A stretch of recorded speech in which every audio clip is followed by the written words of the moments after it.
poppin'? Welcome back. Welcome. It's that time, another episode of the Light After Trauma podcast.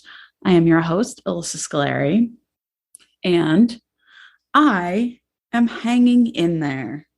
You didn't ask. Nobody asked. Well, technically, some of you asked. I have had quite a few of you reach out in my DMs on my Instagram, which if you haven't given us a follow yet, it is Light After Trauma. Go check us out on Instagram. As many of you know, I have a surgery coming up, and my surgery is in 2 days from when this episode launches. So my surgery is January 27th, and I am really looking forward to it. Yeah, I know it's kind of weird, but I'm actually really looking forward to surgery because I'm so excited to not be in pain 24 hours a day. And for those of you who might be new to this episode or this podcast and really haven't listened to previous episodes, I'm having endometriosis surgery. It has been quite the journey. You can feel free to look back at some of my previous episodes. I do actually have an individual episode where I speak about what my process has been like with endometriosis. And yeah, so this surgery just feels like a long time coming, and I'm getting really excited. I was so nervous that with the rise of Omicron that my surgery was going to get canceled because the hospital where I'm getting my surgery actually canceled the first 2 weeks in January because of how badly the virus was spiking. So I thought for sure that there's like no way I'm having this surgery. But as of right now, when I'm recording this, which is Sunday, the 23rd, as of right now, my surgery is still on. So hopes and prayers and well wishes that it stays that way. And I'm just asking you all for prayers and well wishes and healing vibes for the recovery, because the way the surgery works, and I will definitely do a part 2 post-op about, my experience with the surgery and the recovery process. But to my understanding, I am not necessarily going to wake up and be healed. The recovery is still going to take months.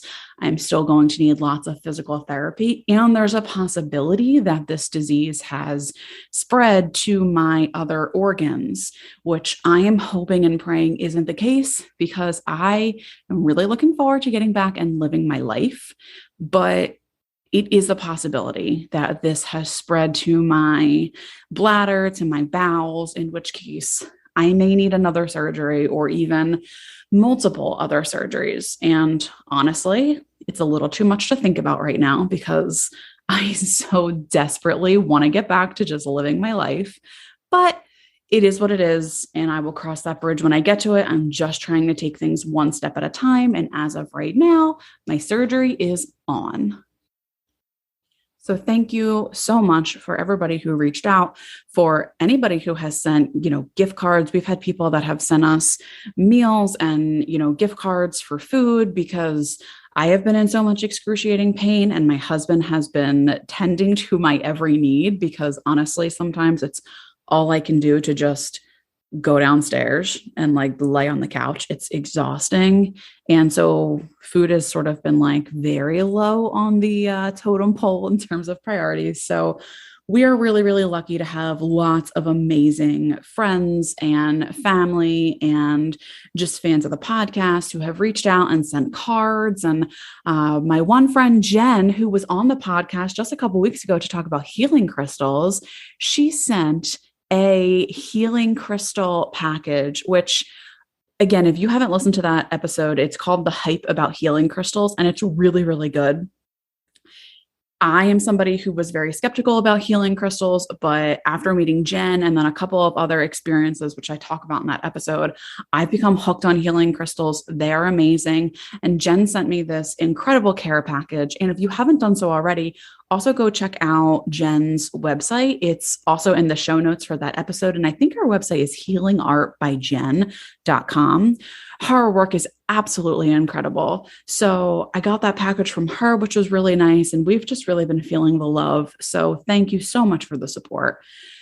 And I will stop blabbing about that now. And I'm going to transition into what we're talking about today, which is a highly requested topic and a topic which I have been promising for literal months that I was going to talk about. Honestly, probably a year at this point. I have been promising I was going to put out an episode about this.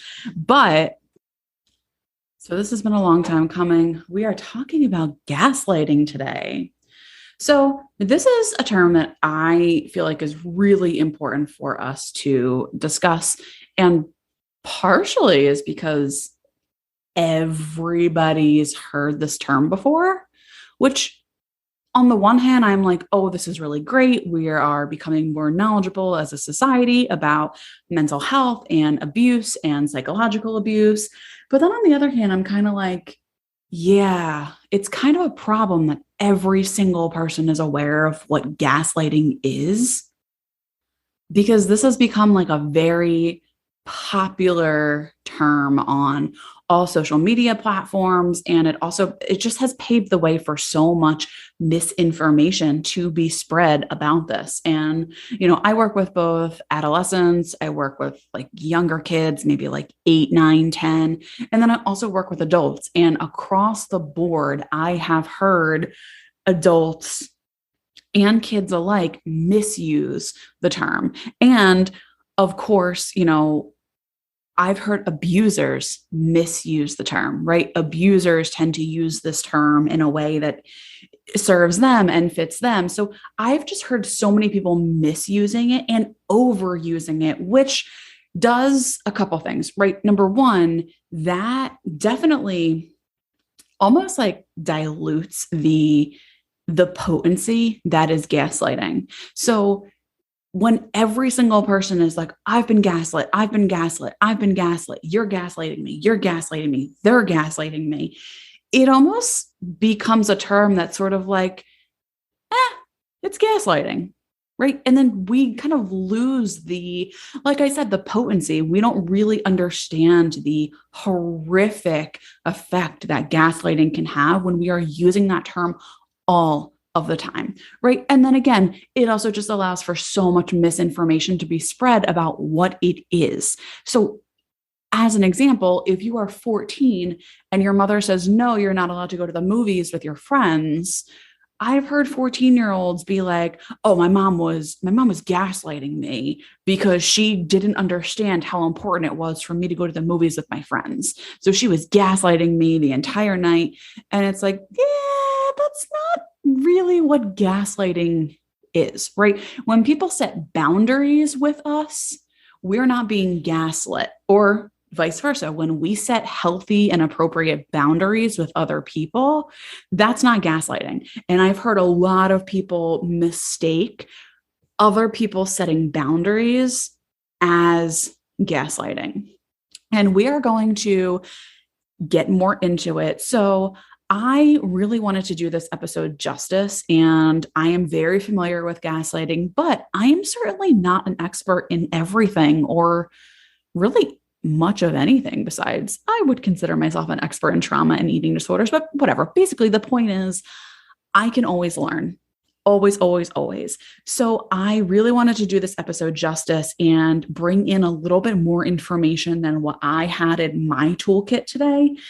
And so I am getting a lot of my information today, supplementing this episode with information from medicalnewstoday.com.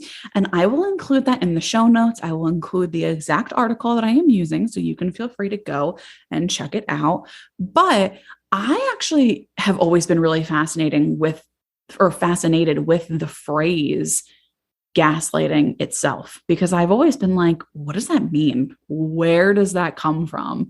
It just seems like such an odd name. And I never had a clue. So basically what I learned, and I learned this through this website, Medical News Today, is that gaslighting is actually derived. So this term has been around since the 1930s, which is wild because I feel like a few years ago, people had never even heard of the term.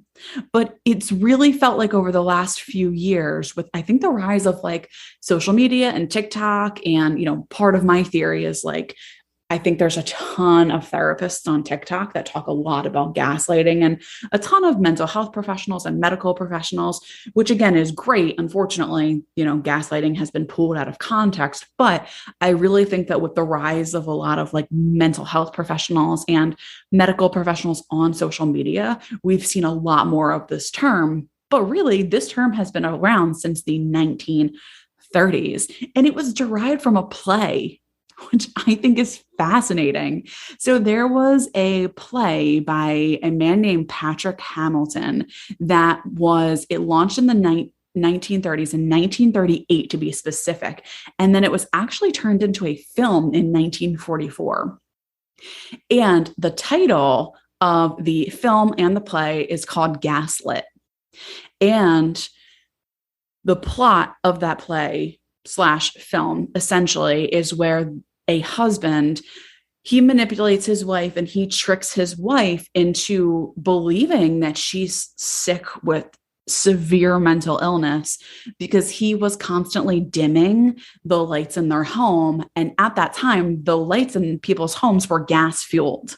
So what her husband was doing is he was playing this like psychological trick. I mean, it's much more insidious than that, but he was making his wife feel like she was not in reality, not in her right state of mind. He made her feel like she was mentally ill because he kept dimming their gas fueled lights in the house. And then when she would say something about it, he kept telling her that she was hallucinating. So he supported her in this, question or belief or crisis about her like mental illness. He was like, yep, nope, you're the issue. You're hallucinating.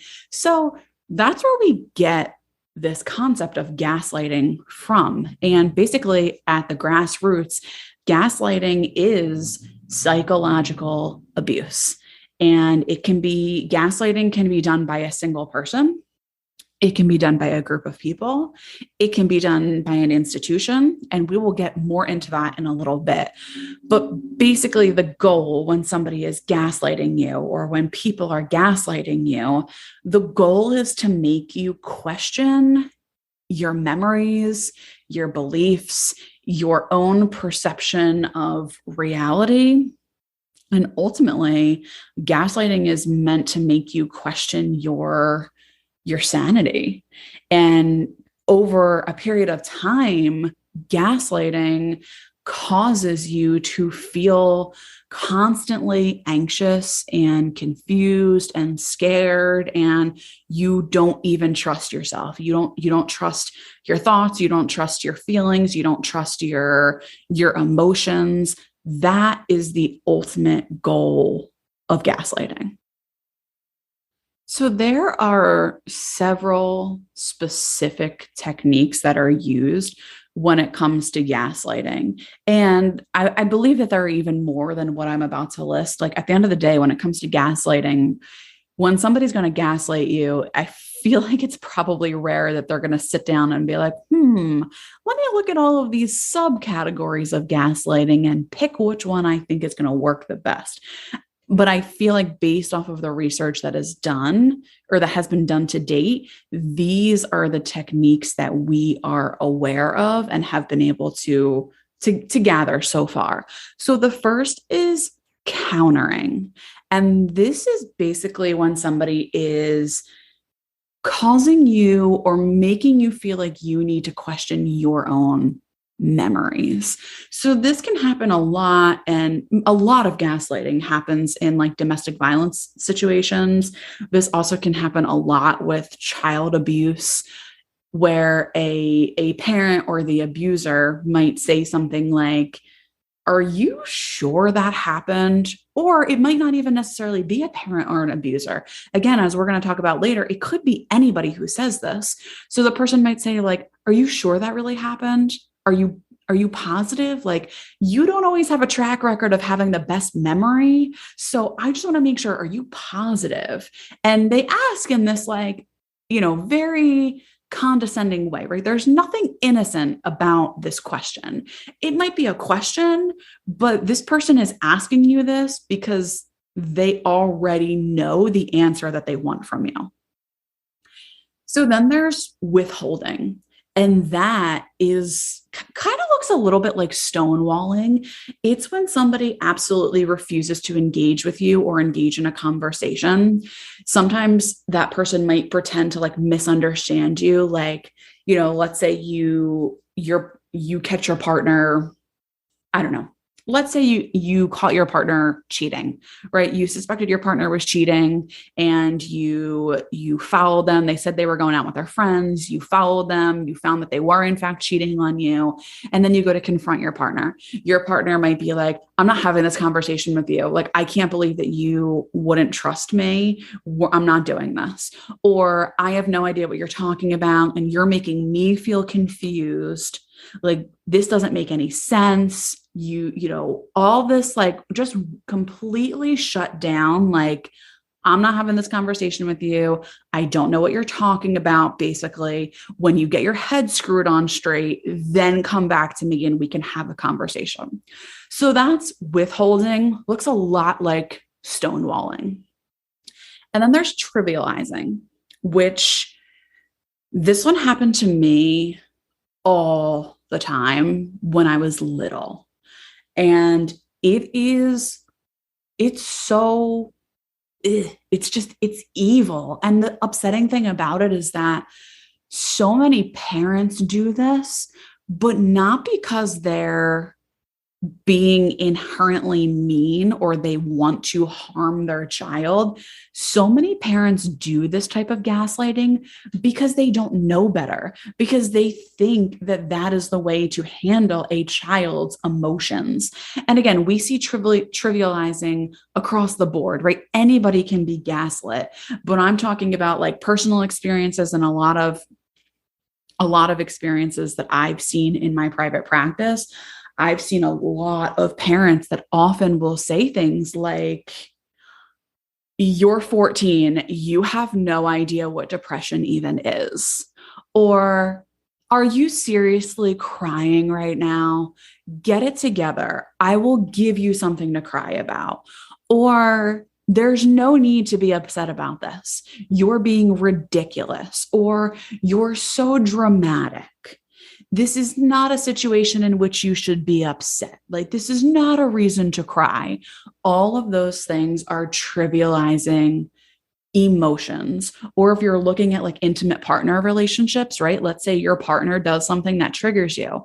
Like the other night, David and I we were having a conversation and he had said something about how he kind of feels like my voice is really loud in the house and that my voice carries, and it does, right? All of these things are true. But he did not realize that for me, being told that I'm too loud is a huge trigger. And so he said it, and he said it in like a very laughing and joking manner. There was nothing wrong with the way he said it, but I was flooded with shame and I actually started to cry. And he could have said, you're being ridiculous. You're being so ridiculous. This is not a reason to cry.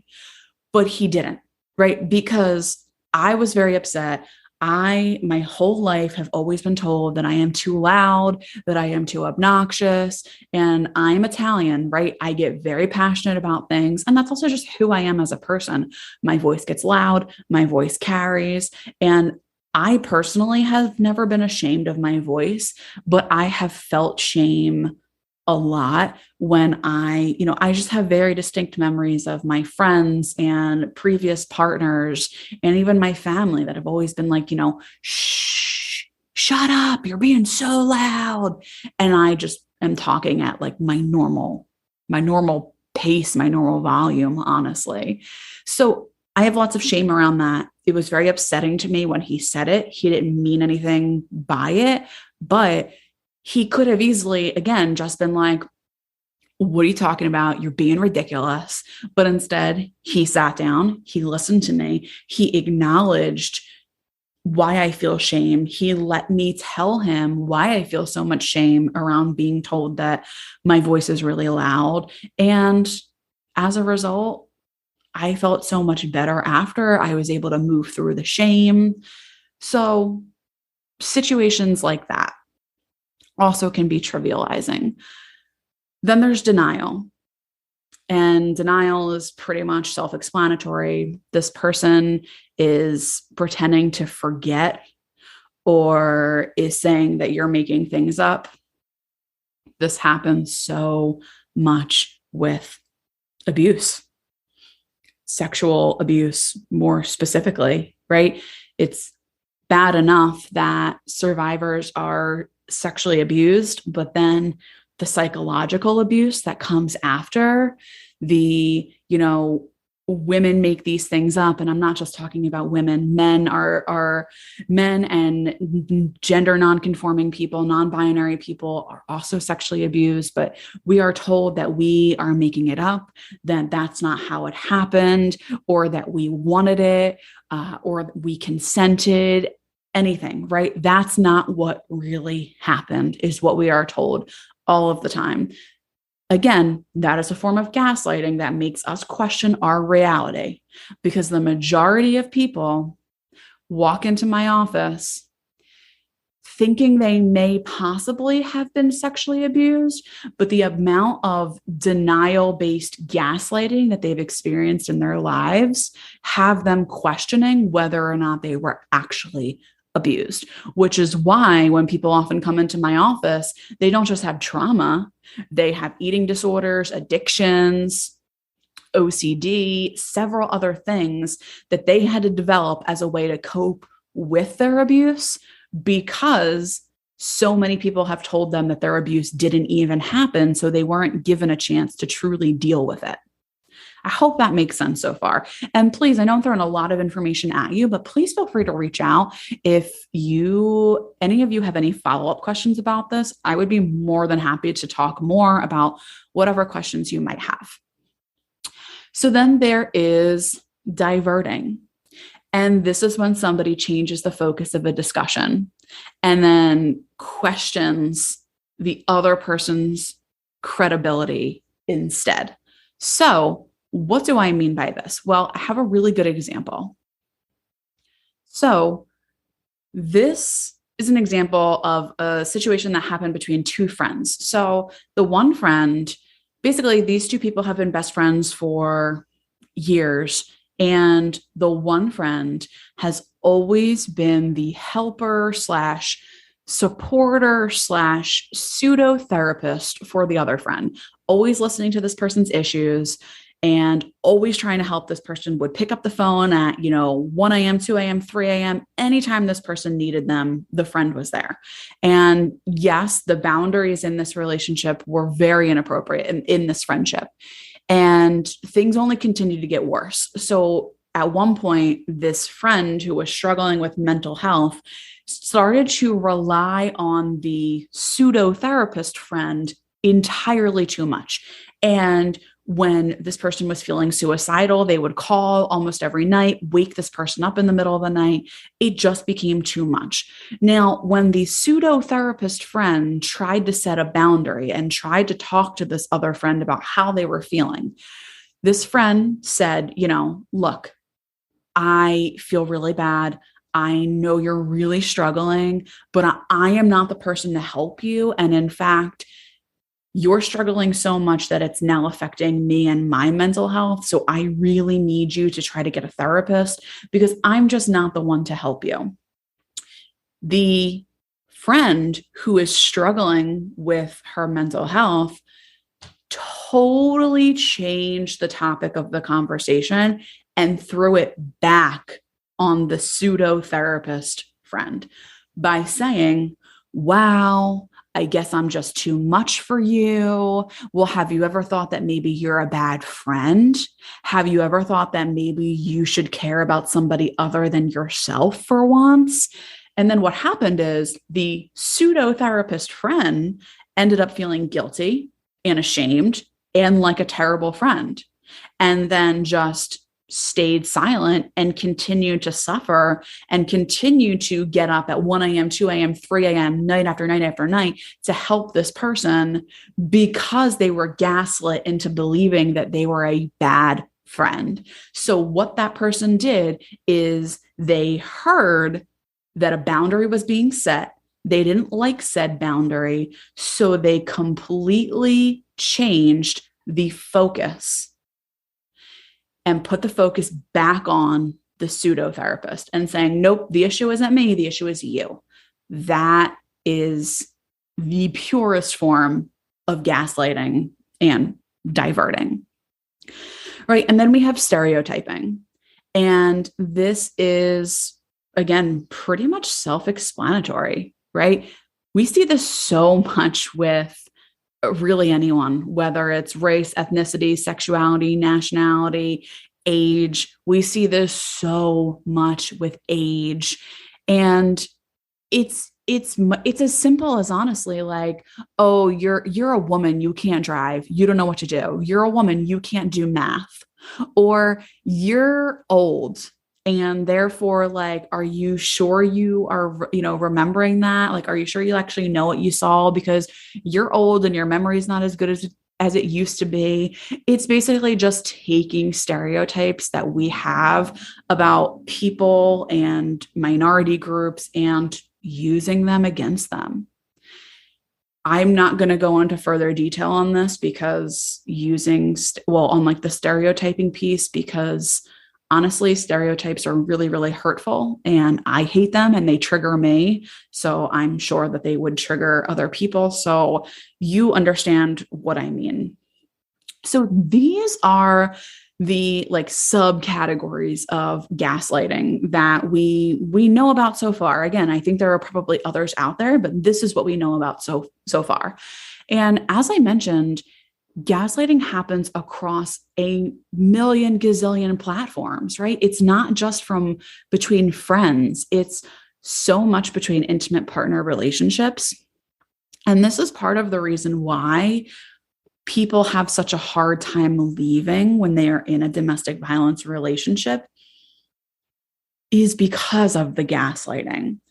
This happens a lot in child-parent relationships, happens a ton in the medical field, so much. And you all know that I am no stranger to the medical gaslighting. I mean, just in my battle with endometriosis alone, I cannot tell you how many doctors have told me that my pain, or have not directly told me, but have tried to indirectly tell me that my pain is in my head or that it's my fault that I'm in pain. Well, if you lost weight, you'd feel better. Or, well, if you took Advil, you'd feel better. Well, that's just the way period cramps are. You're just supposed to be in agony, throwing up.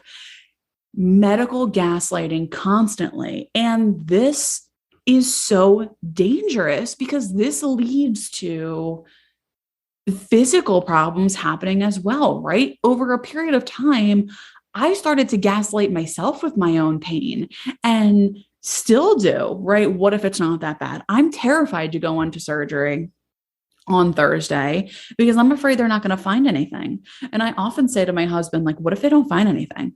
What if this is just all in my head? And so much of that is due to all of the medical gaslighting I have experienced, where people have made me feel as though my pain is not valid.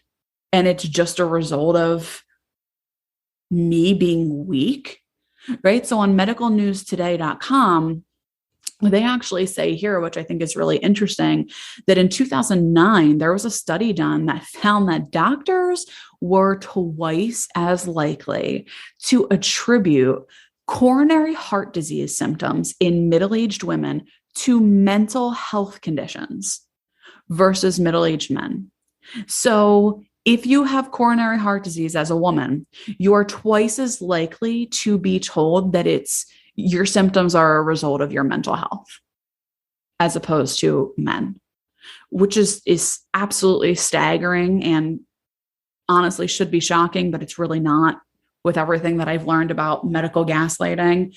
So yeah, it happens a lot. I am certainly no stranger to it. In fact, I had an appointment with a doctor just a few weeks ago and was talking about my symptoms, my endometriosis symptoms, which again, as many of you know, is throwing up, chronic fatigue, passing out from the pain. I am in pain all of the time. I have severe GI issues. There's not a whole lot of food I can keep down. My, quality of life is just in the toilet. And a doctor literally told me to stop catastrophizing. Stop catastrophizing. I'm just going to let you sit with that for a second. The rage that I felt. I digress. But so anyway, in addition to the medical gaslighting and the child-parent relationships and the intimate partner relationships, we also have racial gaslighting. This is so prevalent. This is when people are applying those gaslighting techniques to a group of people based on race or identity. Tons of the stereotype gaslighting. Also, it fits right in here. And I'm not going to go into too many examples, but basically you may deny, right? A lot of this happens when white people say, or make fun of this concept that white people can't be discriminated against based off of the color of their skin, because they can't be. And many of us know that. But, white people love to say, they love to deny people of minority their experiences of oppression, of discrimination, things like that. White people, not all white people, right? But many white people love to say that, they understand what it's like to be an African-American person, an Asian American person. They know what it's like to be discriminated against. No, we absolutely don't.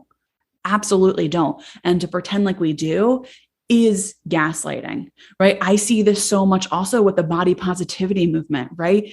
There are thin people who have thin privilege everywhere that are taking to social media and showing pictures of their bodies after they eat meals, and their bodies are bloated, and they, are hashtag fat positivity. Honey, no. And to do that, to say that, is denying the experiences of actual fat people who exist and who are constantly invalidated in this society. Having thin privilege, yeah, you can be an ally and you can absolutely support the fat positivity movement, but not everybody, and I literally mean that, not everybody can be a fat person, and not everybody will understand what it is like to have the experiences of a fat person in this world. Thin privilege is very, very real. And that's whatever. That's a topic for another episode, but you understand what I mean. Racial gaslighting, it's really based on ethnicity, but you can be gaslit based on, again, body shape, whether you have a disability, if you are in a wheelchair your entire life, you are essentially a target for gaslighting, unfortunately. There's also political gaslighting, which, is really about political parties hiding things or denying things or withholding information that might change their followers' opinions or beliefs or views on a subject. It's when, politicians are withholding information or denying things for their own personal gain. And then there's institutional gaslighting. And really, this can occur at any company or organization. And this happens so often where employees are gaslit by their bosses, right? So, for example, I worked at a restaurant many moons ago, and I had a boss who was hitting on me. Well, I'm not going to even say hitting on me. He was sexually harassing me. And I let it go. I let it go. I let it go. But then something happened that was extremely inappropriate and made me extremely uncomfortable.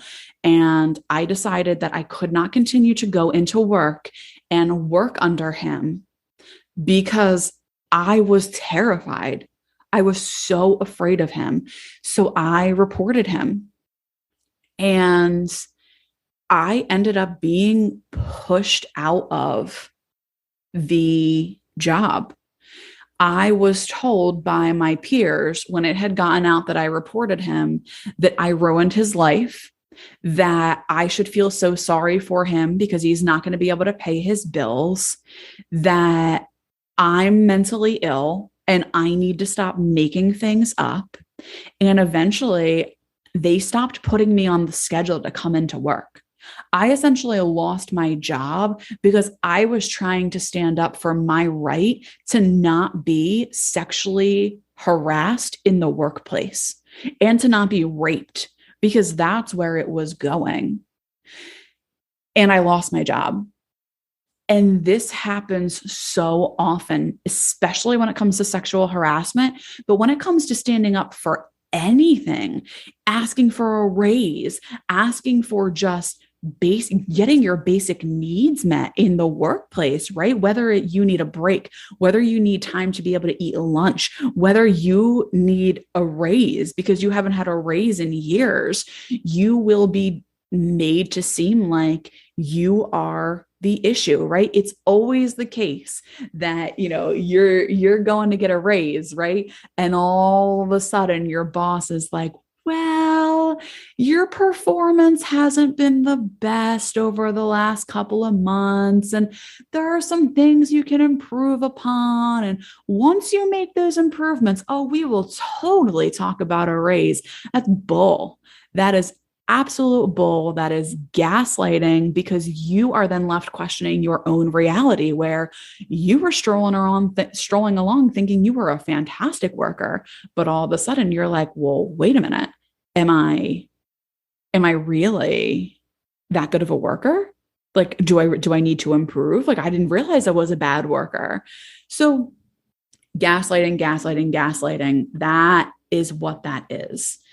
Now, it is this pervasive problem in the world. And yes, it is overused and sometimes oversimplified. And I wish that it wouldn't be, because this type of psychological abuse has a profound impact on your mental and physical health for years or decades to come. This type of psychological abuse leaves us feeling confused. We are constantly second guessing ourselves. We are constantly feeling indecisive, right? I struggle sometimes even to pick out what I want for dinner. If we are at a restaurant, I will look at the menu forever because I don't trust myself enough to pick what I want. I'm second guessing myself. I am double checking. I need to make like a whole goddamn chart before I pick a meal at a restaurant, because I'm that unsure of myself, right? We can't make even the simplest of decisions. We are told that we are too sensitive. We then become withdrawn and unsociable. We are constantly apologizing for our behaviors. I am so guilty of this. I am constantly sorry. And it's a work in progress, but I'm still constantly apologizing to people, right? Oh, I'm so sorry. Oh, I'm so sorry. Oh, I'm so sorry. I've really had to make an intentional effort, but this is a result of all of the gaslighting that I've experienced in my life. We tend to defend our abuser when we've been gaslit, right? Again, this is often why, and not all of the reason why, but this is often why people do not leave right away when they are being abused, because with the perhaps physical and sexual abuse comes the psychological abuse, which is the gaslighting, which is, all of the things I just mentioned. So people don't actually know they're being abused because they get abused, but then they get gaslit about it. And then they are made to feel like the abuse is their fault. So they don't leave. If anything, they feel even more and more worthless, therefore feeling more and more grateful that their abuser still loves them. So they're more likely to stay.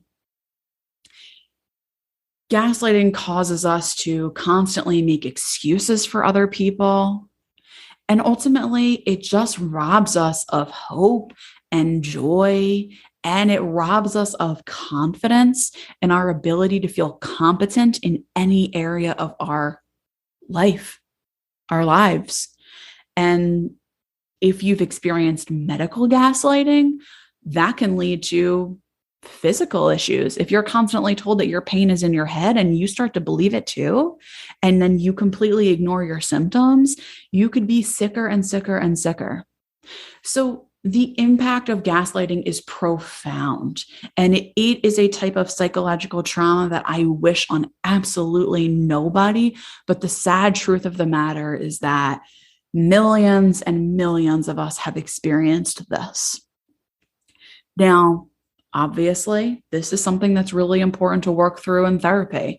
And this is part of why, in addition to talk therapy, I also recommend a lot of like body work, because part of reversing the harm that was done is learning how to trust your body again. And once you learn how to trust your body again, and once you learn how to have more faith in yourself, you are less likely to be gaslit in the future. I know for myself, the more confidence that I've gained, and I've gained a lot of confidence over the last several years, I really don't take a whole lot of shit from people. I can absolutely call out when I'm being gaslit. It's a little bit harder for me when it comes to the medical gaslighting. And I think that just goes along with, because I live in a fat body, I'm constantly stigmatized and I'm constantly made to feel like all of my issues are my fault and are a result of my weight, which is not true. But it's a little bit harder for me in terms of medical gaslighting. But in other parts, I am really able to like identify a second I'm being gaslit. I call it what it is. And in doing so, I don't necessarily absorb that abuse. I more or less let it bounce off of me. And therefore, I'm not harmed by it. I might be hurt, but I'm not going to have psychological harm that's going to last for years or decades to come. So therapy is so important. Body work is so important. I hope that this episode was helpful and enlightening. Again, I will put the website that I used for today's episode in the show notes. So feel free to check it out and to read a little bit more about it. But I really think it's useful for people to know exactly what gaslighting is, so that A, we are not overusing it or oversimplifying it or using it inappropriately, but B, and even more importantly, that we are able to see when it's happening for ourselves. Because when we can identify it, like I said, we are less likely to absorb it and therefore less likely to be harmed by it. So thank you for listening. If you like what you hear today and you like the podcast, it would mean the world if you could please go and leave a review or a rating. Reviews really help us grow. And the more we grow, the more people see the podcast and listen to the podcast, and the more people can receive free mental health, trauma-focused education, which is always the goal. If you are able to support the podcast financially, that would be amazing too. We do have a Patreon. Please go to the show notes and you can see the Patreon there where you can contribute. Really any amount that you would like. You can either do it on a monthly basis or you can do a one-off contribution. Whatever you choose to do would be absolutely amazing. Or you can just head on over to the website at lightaftertrauma.com, and the Patreon will be there as well, along with all of the episodes and the transcripts for the episodes. So with that, this is the last episode before I head into my surgery. I do not know what to expect, but I will see you on the other side. And please know that I love you all and I am holding you in the light. Thanks for listening, everyone. For more information, please head over to lightaftertrauma.com, or you can also follow us on social media. On Instagram, we are at lightaftertrauma, and on Twitter, it is at lightafterpod. Lastly, please head over to patreon.com/lightaftertrauma to support our show. We are asking for $5 a month, which is the equivalent to a cup of coffee at Starbucks. So please head on over again. That's patreon.com/lightaftertrauma. Thank you, and we appreciate your support.